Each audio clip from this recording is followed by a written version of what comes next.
Down the Via Dolorosa in Jerusalem that day, the soldiers tried to clear the narrow street, but the crowd pressed in to see the man condemned to die on Calvary.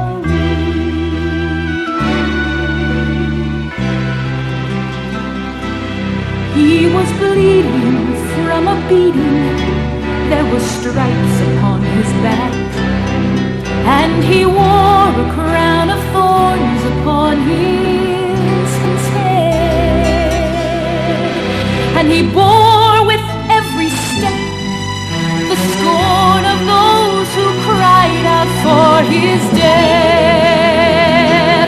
Down the Via Dolorosa, all the way of suffering, like a lamb came the Messiah, Christ the King. But he chose to walk that road out of his love for you and me. Down the Via Dolorosa, all the way to Calvary.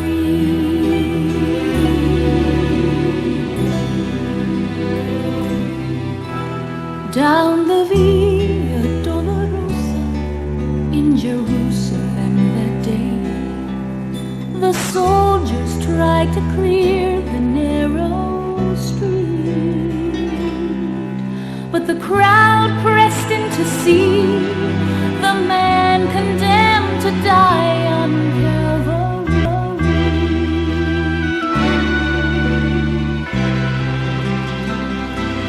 He was bleeding from a beating, there were stripes upon his back, and he wore a crown of thorns upon his head, and he bore with every step the scorn of those who cried out for his death. Down the Via Dolorosa, all the way of suffering, like a lamb came the Messiah, Christ the King. But he chose to walk that road out of his love for you and me.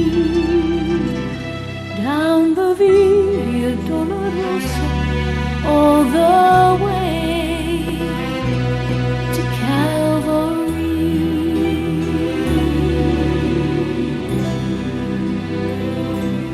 Por la Via Dolorosa, triste día en Jerusalén, los soldados le abrían paso a Jesús, mas la gente se acercaba para ver al que llevaba aquella cruz. Por la Via Dolorosa, que es la vía del dolor, como oveja vino Cristo, Rey y Señor, y fue Él quien quiso ir por su amor por ti.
Via Dolorosa, all the way to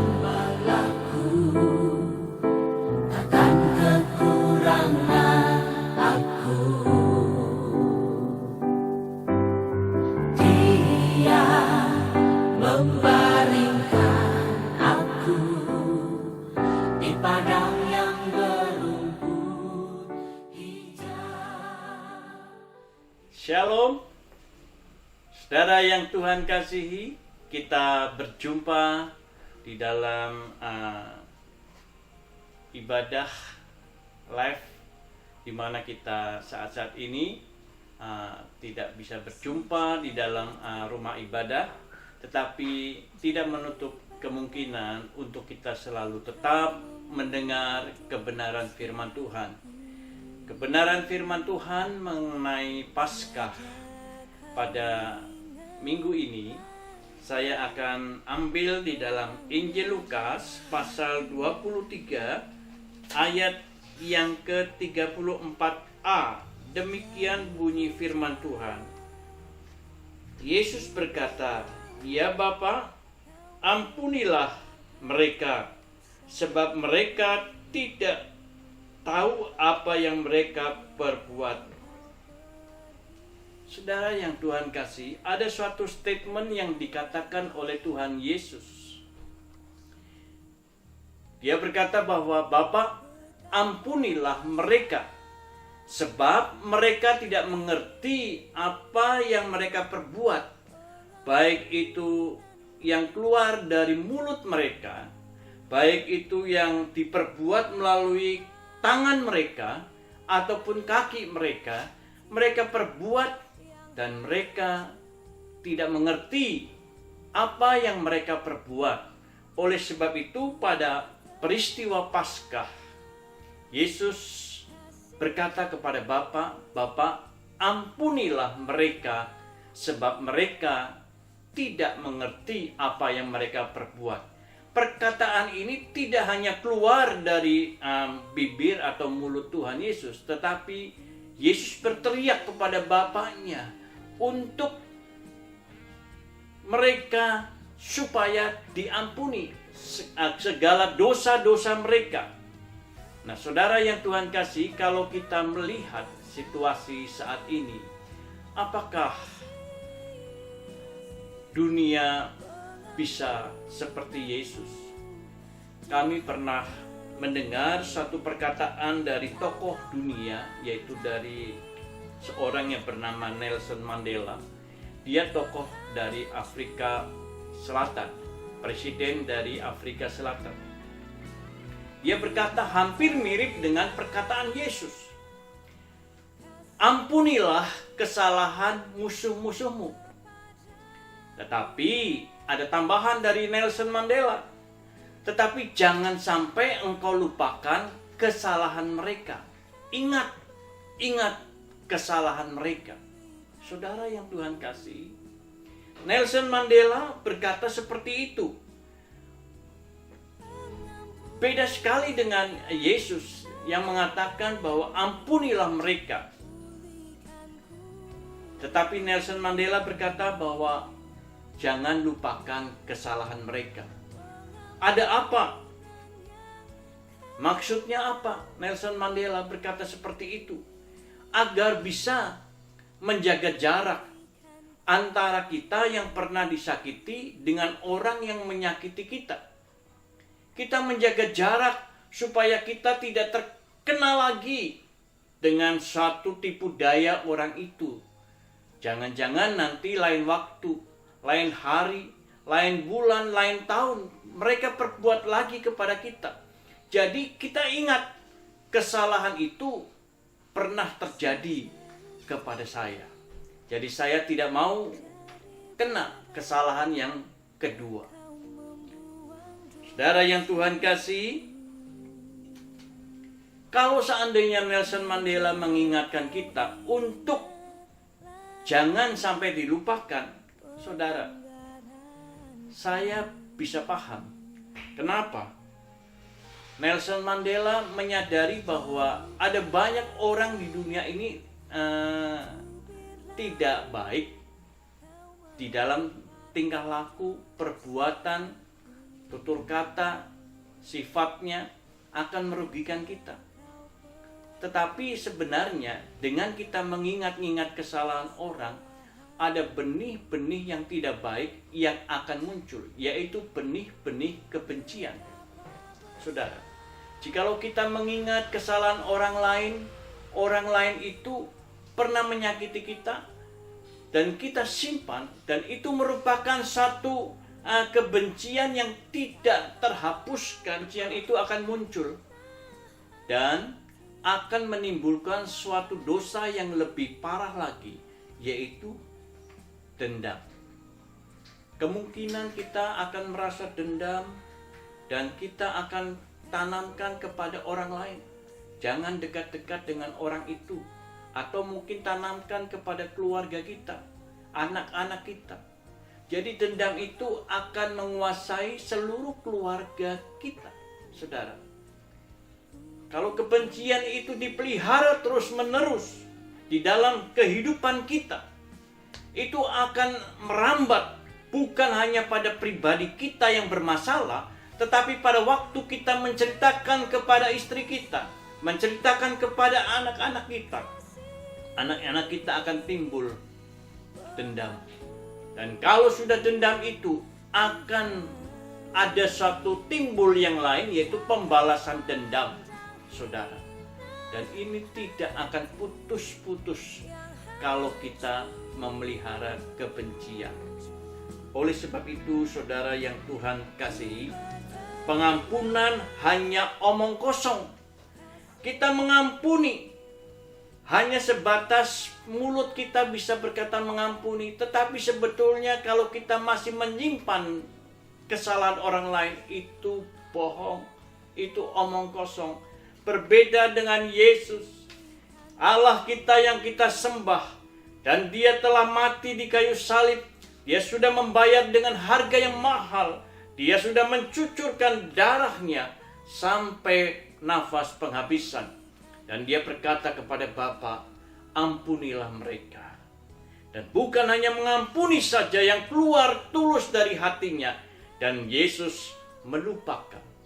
Jangan balas kejahatan dengan kejahatan. Bukankah Yesus berkata, bila engkau ditampar pipi kanan, berikanlah pipi kirimu.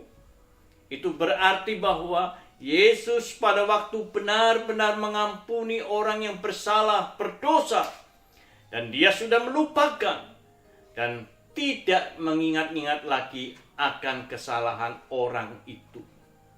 Oleh sebab itu kita bersyukur kepada Tuhan pada waktu Paskah yang kita peringati saat ini.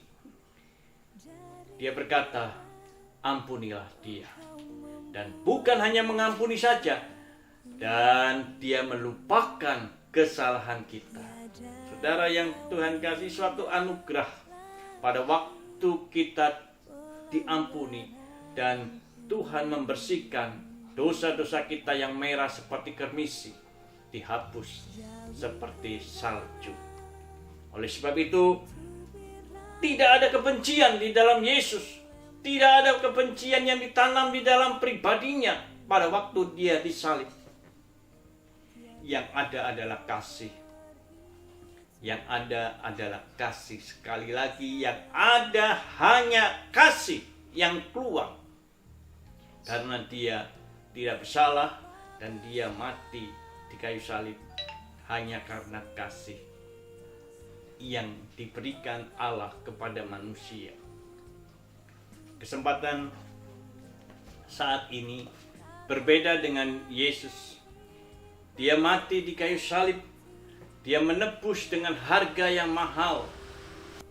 Berbeda dengan Yesus, dia mati di kayu salib, dia menderita secara manusia, dan dia merelakan nyawanya untuk kita, mati untuk kita, menebus dosa-dosa manusia. Dia tidak sama dengan tokoh-tokoh dunia lain, tetapi dia tidak ada kebencian di dalam kehidupannya. Dia mati di kayu salib, dia tulus memberikan nyawanya kepada kita manusia. Yang kedua, dia mati di kayu salib karena kasihnya. Kasih yang luar biasa, sehingga manusia boleh kembali lagi berhubungan dengan Bapa di surga. Kasihnya yang luar biasa itu membawa kita kepada jalan kebenaran dan hidup. Oleh sebab itu, kesempatan saat ini kita bersyukur kepada Tuhan buat kematian dia, kebangkitan dia, bahkan hidup untuk kita, dan kita untuk Bapa di surga. Kita diselamatkan, dan kita bersyukur karena anugerahnya yang luar biasa melimpah-limpah untuk kita saat ini. Selamat Paskah, Tuhan Yesus memberkati.